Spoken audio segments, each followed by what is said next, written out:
क्या आपने कभी सोचा है कि ऐसा कौन सा पैसा है जिसे कोई बैंक कंट्रोल नहीं करता, कोई सरकार छाप नहीं सकती, फिर भी दुनिया के करोड़ों लोग उस पर भरोसा करते हैं। एक ऐसा डिजिटल एसेट जिसने कुछ लोगों को करोड़पति बनाया तो कुछ लोगों ने इसमें अपनी पूरी पूंजी भी गंवा दी। इसका नाम है बिटकॉइन। लेकिन आखिर बिटकॉइन है क्या? इसे किसने बनाया? इसकी कीमत इतनी तेजी से ऊपर नीचे क्यों होती है? क्या यह सुरक्षित है? क्या भारत में यह लीगल है? और सबसे बड़ा सवाल, क्या आज के समय में बिटकॉइन में निवेश करना चाहिए? आज की इस वीडियो में हम बिटकॉइन की शुरुआत से लेकर इसकी टेक्नोलॉजी, फायदे, नुकसान, माइनिंग, निवेश, रिस्क और भविष्य तक हर महत्वपूर्ण जानकारी आसान हिंदी में समझेंगे। इस वीडियो को अंत तक जरूर देखिए, क्योंकि आखिरी में मैं आपको कुछ ऐसी बातें बताऊंगा जो हर नए निवेशक को जाननी चाहिए। बिटकॉइन क्या है? बिटकॉइन दुनिया की पहली डिसेंट्रलाइजेशन डिजिटल करेंसी है। इसे आप इंटरनेट का पैसा भी कह सकते हैं। जैसे हमारे पास रुपए, डॉलर या यूरो होते हैं, वैसे ही बिटकॉइन भी एक डिजिटल करेंसी है। फर्क सिर्फ इतना है कि इसे कोई सरकार और बैंक कंट्रोल नहीं करता। बिटकॉइन पूरी तरह इंटरनेट पे मौजूद है। इसे आप छू नहीं सकते, लेकिन खरीद सकते हैं, बेच सकते हैं, भेज सकते हैं और सुरक्षित रख सकते हैं।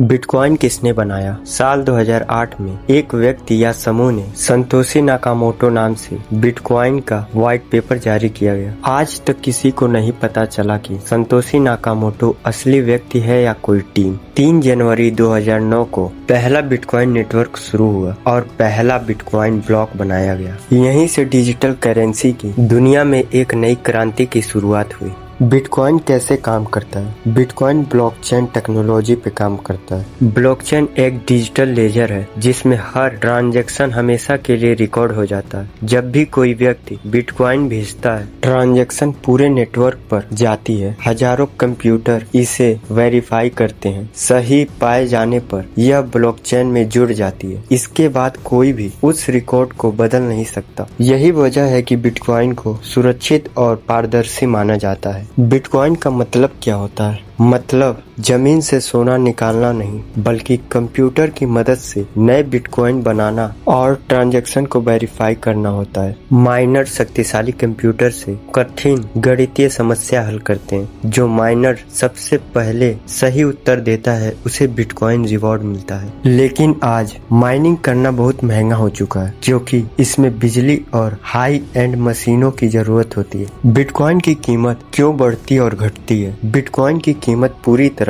डिमांड और सप्लाई पर निर्भर करती है। अगर ज्यादा लोग खरीदते हैं तो कीमत बढ़ जाती है। अगर ज्यादा लोग बेचते हैं तो कीमत गिर जाती है।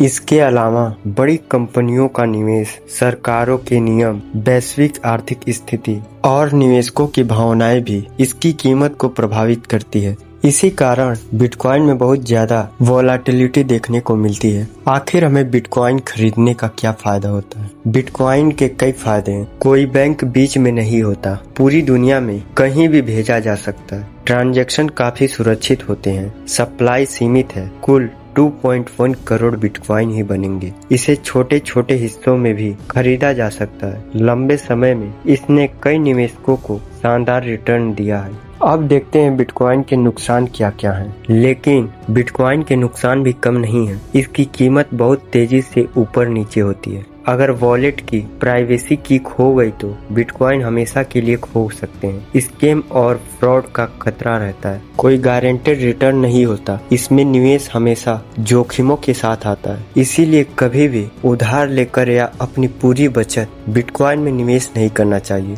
अब हम जानते हैं कि भारत में बिटकॉइन लीगल है या नहीं। भारत में बिटकॉइन को कानूनी मुद्रा यानी कि लीगल टेंडर का दर्जा नहीं मिलता। लेकिन बिटकॉइन खरीदना और बेचना पूरी तरह प्रतिबंधित भी नहीं है। सरकार ने वर्चुअल डिजिटल एसेट्स पर टैक्स के नियम बनाए हैं। इसीलिए निवेश करने से पहले मौजूदा नियमों और टैक्स को समझना जरूरी है। अब हम जानते हैं क्या बिटकॉइन में निवेश करना चाहिए। अगर आप निवेश करना चाहते हैं तो पहले अच्छी तरह सीखिए। केवल उतना ही पैसा निवेश करें जिसके नुकसान को आप सहन कर सकें। अपने पूरे पैसे सिर्फ बिटकॉइन में लगाने के बजाय डाइवर्सिफिकेशन रखें, लंबी अवधि की सोच रखें और किसी की सलाह पर सोशल मीडिया के प्रभाव में आकर निवेश न करें। बिटकॉइन सिर्फ एक डिजिटल करेंसी नहीं है, बल्कि दुनिया की वित्तीय व्यवस्था में आया एक बड़ा बदलाव है। कुछ लोगों के लिए यह भविष्य है तो कुछ लोगों के लिए बहुत जोखिम भरा निवेश। समझदारी इसी में है कि पहले सीखें, फिर सोचें और उसके बाद ही निवेश करने का फैसला लें।